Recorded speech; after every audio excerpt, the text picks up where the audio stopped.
We'll take a look at the remainder of the buttons that we haven't demonstrated yet, starting with the ACR. The ACR selection screen just asks you a few basic questions and allows you to indicate when you're going to be having your ACR.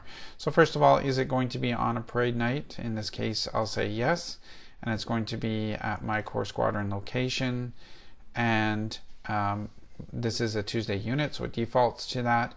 And then it gives you a list of dates that occur in that sort of ACR zone that you would normally select from. It just gives you a quick selection feature. So I'm going to indicate the end of May here. I'm going to close the form. And we'll just scroll down here and show you that it's blocked off in the scheduler where our ACR is going to take place, and schedules those mandatory ACR periods to that activity. Had I wanted to have the ACR on a day other than my parade day, I certainly can do that simply by indicating it's going to take place at my location. I can use the day of the week selection tool to select the day, and it will give me appropriate date choices for that. And then those mandatory ACR periods are going to be assigned to that activity taking place on that date. Some other tools that are here, PO EO exceptions, allows you to indicate to the template any periods that you don't require. A common example of this would be in instructional techniques, where you have a number of periods for mutuals, and if you have a small number of cadets, you may not require all of those periods.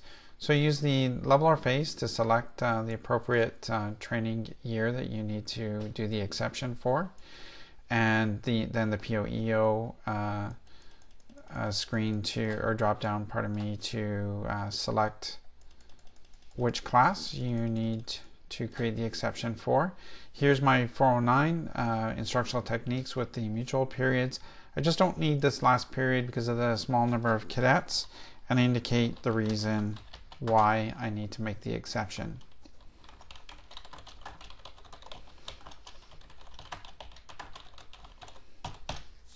Okay, in this way we're letting the template know that we don't need this period, so that it's not assumed then that we've just forgotten to schedule it, and anyone reviewing the template would also be able to understand that as well.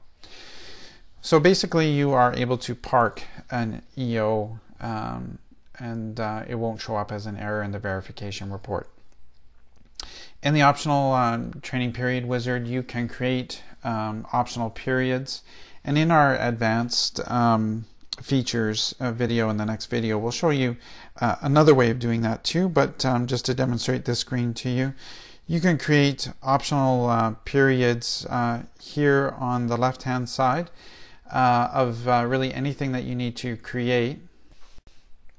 One good example of this could be your ACR practice, if you want to have that in your schedule. So you can create it for a particular level or phase, or you can choose, as I will here, to create this activity for all levels or phases. And you just simply create a short name, how you want it to appear in the scheduler. And there's a long name option as well, which if it's good enough, you can just use the same short name. How many periods you need created, and click the create button. And it's created for, in this case, each level or phase, 3 periods of ACR practice. Another way of creating optional periods is if you want to create additional instances of mandatory or complementary content as optional periods, you would go to the right hand side of the screen here, choose the level or phase that you want to create the periods for, find the PO that you want to use. Maybe I want to have an extra sports night, for example, and I select the EO and then I double click it and it shows up over here. In this case, I want 3 periods of it. So there we go. And it will show up as an optional instance of this EO.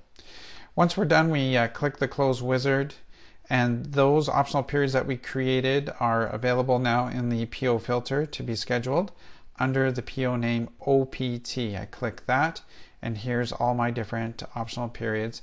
And you notice where we created extra instances of mandatory or complementary content, it has an O in front of it to indicate that it's an optional instance of those EOs. The final button we need to look at is the PO search button, which is just a great way of locating where you've placed any particular scheduled EO or PO. Right now everything's listed in the filter, and if I wanted I could just scroll down this list, or I can use these tools at the top to get right to the information that I may want by choosing the level and then the PO. So in this case, I see I've got these 3 EOs pertaining to PO 190 scheduled on these sessions or dates. The remaining EOs are on the exercise date itself. And finally, if I had any EOs pertaining to this selected PO parked in the exceptions, it would show here as well. That completes our overview of the basic features of the Initial Scheduler.